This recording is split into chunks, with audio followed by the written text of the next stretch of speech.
Vincent, 43 league goals, 13 different scorers, top scorers in the Football League. How proud of you of that? Yeah, it sounds a little bit like you want me to do a victory lap on this, but it's the last thing I want to do now. It's good, it's not good enough, and we have to, look at this period of games to see if we can improve. You're used to the weather in the northwest. This is a particularly long cold snap. Yeah. Has it affected training? No, I mean, there's always a little bit of bigger picture as well in the back of your mind with this. I mean, for us, yes, we're outside in the cold, and some of the players in shorts and short sleeves, but it's the cold's obviously having an impact on a lot of people's lives, and so no complaints from our side, and players are getting on with it, and we hope everyone stays stay safe and warm. Morocco's fairy tale run came to an end sadly this week. Be good to see Anas get some time in the third, fourth place playoff this weekend. Yeah, I mean, in any event, for him, it's been an incredible journey. It's an experience. It's difficult to see the advantage for us on the short term, but in the long term, trust me, that's something he'll improve from, he'll learn from, and so we'll all benefit from it. And if he gets some minutes, that'd be even better. But then we look forward to having him back, of course. We saw Darko Cherlinov, Scott Twine get substitute appearances last weekend. Are they close to full fitness now?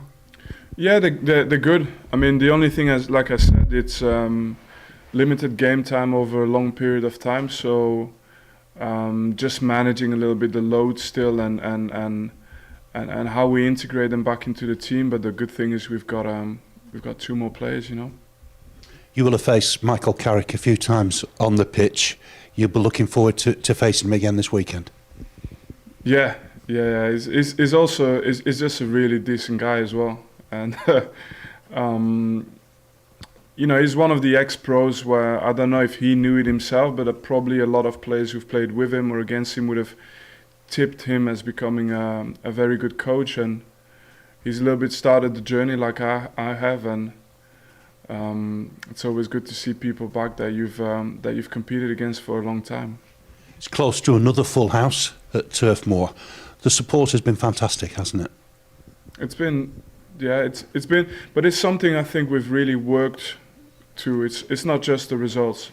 I don't believe it's just the results. I think it's how we have conducted ourselves towards the club, towards also the past and the history of the club. I think is what we've tried to transmit as well in terms of what we do in games, and not just the wins. Also the grinds, and so. I think ultimately, especially in a town like Burnley, I think people get behind you because they feel proud to support you, more than for the results. Thanks, Vincent. Good luck. Thank you. Vinny, do you know when you'll get Anas back and when you might be able to call on him again? Yeah, so I'm not handling the post-World Cup celebration protocol that will be in place, no doubt, for Morocco, but I can expect that he will probably have to go to see the king, see the people. It's also something we'll allow him to do. But then the minute after that's done, he's got to be on a plane, and he'll be back for hopefully the game against United, if not Birmingham for sure. That'll be an incredible experience for him as well, I take it, just away from the actual football itself. Yeah, but like I said, I think you've got to almost, especially when you're young, you experience it, you save it, you box it somewhere in the back of your head, and you say, okay, I want to be center stage, because now, no matter what, he'll be experiencing it almost like being in the middle of it more than fly on a wall, but you always have for yourself the ambition that when you're at your peak, you're the one either captaining the team or having an impact for your team, and this gives him just, I think, the necessary. It just makes it clear that he can do it probably, but then he's got to come back and perform with us, of course. When you're saying that you don't want to do a victory lap just yet, what's the mood amongst the players in that dressing room as well? Yeah, I'm not one for victory laps in general anyway. I like having drive and ambition. So I don't really do the victory laps, but I don't also cry around too much when it's not going well. You know, I want to get on with it and keep the team on track. And the dressing room, I mean, it is part of our culture. It is what we transmit into the club, into the dressing room. They no doubt are on the same, pathway.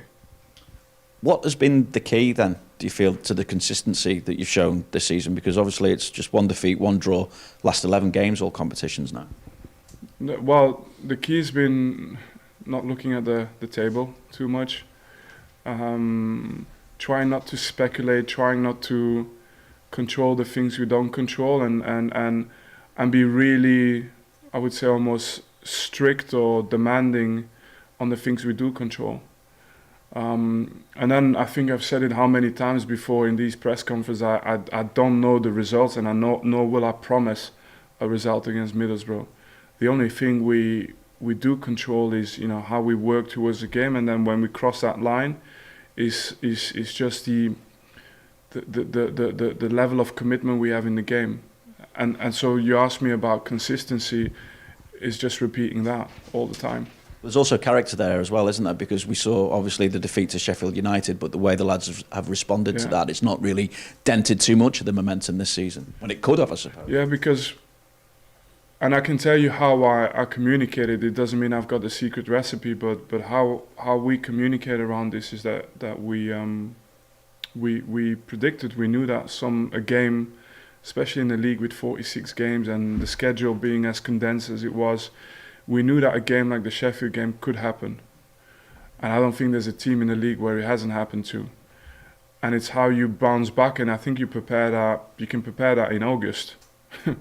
and you don't know when it comes, but when it comes, you know what to do, and we did exactly what we had to do as soon as that game was over. When you're continually looking to improve things, is there scope to add to the squad in January as well? Is that what you're looking to do? Because obviously you did a fair bit of business in the summer anyway. Yeah, it's. I mean, I've got to be honest. My focus is entirely on bringing this group as far as I can.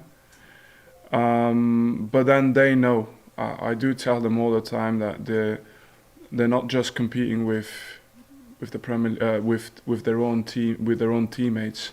They're competing with every player in the world who's affordable to Burnley Football Club, and they've got to be better than every single one of them, and that's why they're here. And we don't necessarily want change. We want to make them better.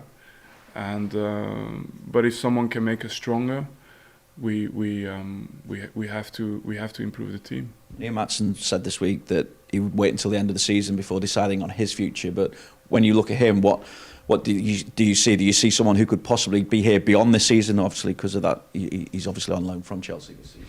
Yeah, but the nature of the relationship we have with the clubs that are loaning those players to us is such that I don't want to jeopardize it by putting them in a position where we're holding a player hostage. We're grateful for him being here on loan. Any discussion that needs to be had will be after the season.